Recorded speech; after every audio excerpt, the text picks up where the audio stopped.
और जो वास्तविक भगवान होगा उसके अंदर 3 गुण होंगे। एक तो वो क्षमा करने वाला होगा, उसके अंदर सद्भावना के गुण होंगे, उसके अंदर मैत्री, करुणा, मुदिता, करुणा इतनी भरी पड़ी होगी। वो ही भगवान होते हैं, ये लक्षण होते हैं भगवान के। राग, द्वेष, मोह जिन्होंने त्याग दिया वही भगवान होता है। तो ये भगवान शब्द भी भारत देश में ये दूषित हो गया। केवल ये शब्द भगवान के लिए केवल भगवान बुद्ध को उपयोग होता था और किसी के समक्ष किसी के पास ये भगवान शब्द नहीं लगता था, क्योंकि वही भगवान कहलाने योग्य हैं।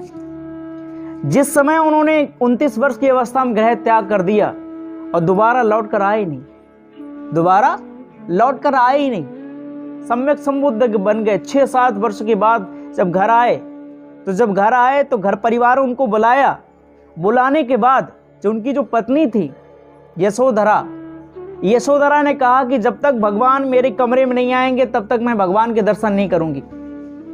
तो भगवान उसकी मनोवृत्ति को जान गए।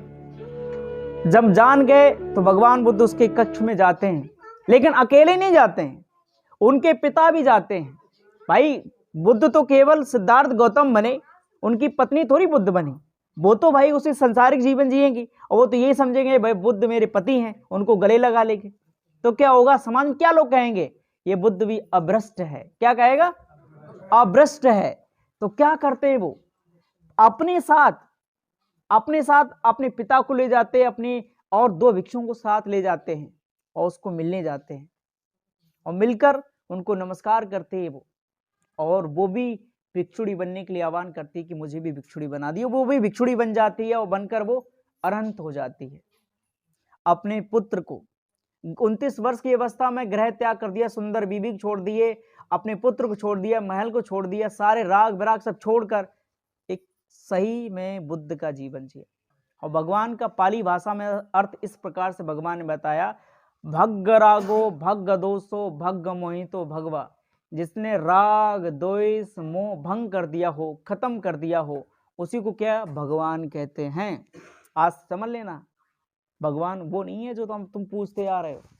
भगवान जिसने राग द्वेष मोह इन तीनों को त्याग दिया हो और समाज के प्रति समान दृष्टि रखता हो, वही भगवान होता है। हम जिस भगवान को पूछते चले आ रहे हैं, क्या उस भगवान ने हमें सही सम्मान दिया? क्या उस धर्म ने हमें कोई सम्मान दिया? हम जिस धर्म को पूछते आ रहे वो हमें क्या मानता है? अछूत मानता है। क्या मानता है?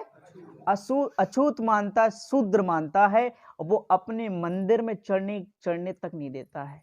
अगर हमारी मंदिर में तुम्हारी परछाई देगी, हमारे भगवान अपवित्र हो जाएंगे।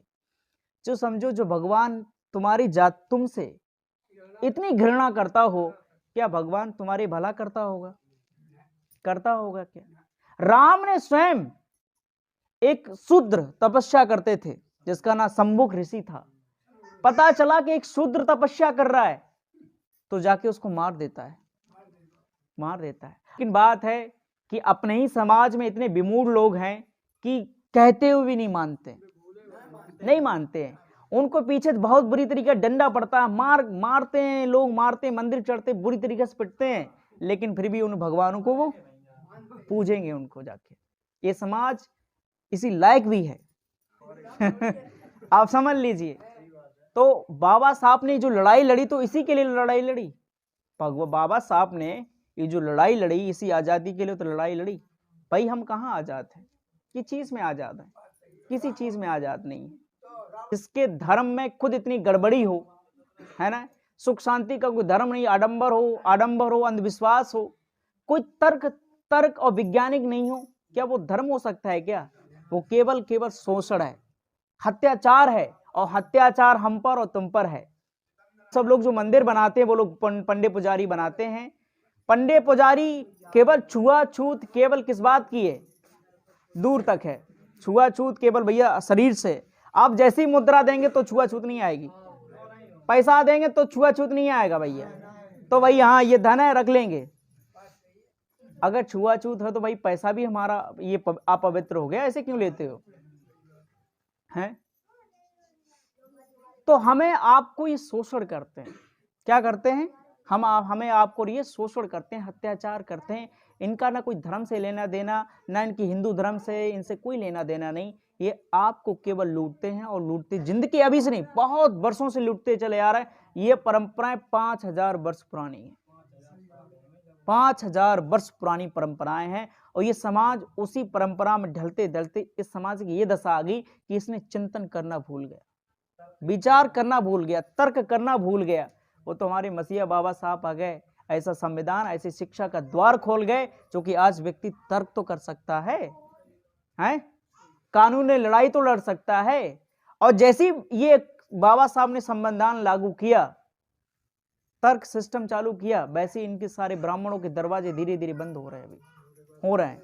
वैसी सरकार क्या कर रही है, प्लानिंग कर रही है कि भाई साहब ये सिस्टम बंद होनी चाहिए।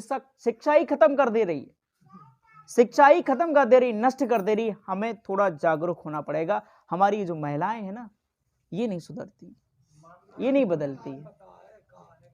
ये कितना भी इनको कह लो भाई, लेकिन यहाँ सुनने के बाद वो तो हमारी परंपराएं हैं भैया, ऐसा हमारे बुजुर्ग लोग करते आए, हमारे बुजुर्ग लोग करते आए, है ना, हम वही करते आएंगे, करते रहेंगे। लेकिन क्या किया कि हम लोग पहले क्या पुरोहित सिस्टम कराते थे, अब अपनी समाज में पुरोहित बना लिया। करेंगे वही संस्कार, लेकिन अपनी जाति का करवाएंगे। पंडित अपनी जाति का बना लिया और वही संस्कार कर रहे हैं। अरे उस संस्कृति, उस चीज को तो हटा दो अपने चित्त से जो तुम्हें गुलाम बना के रखा है।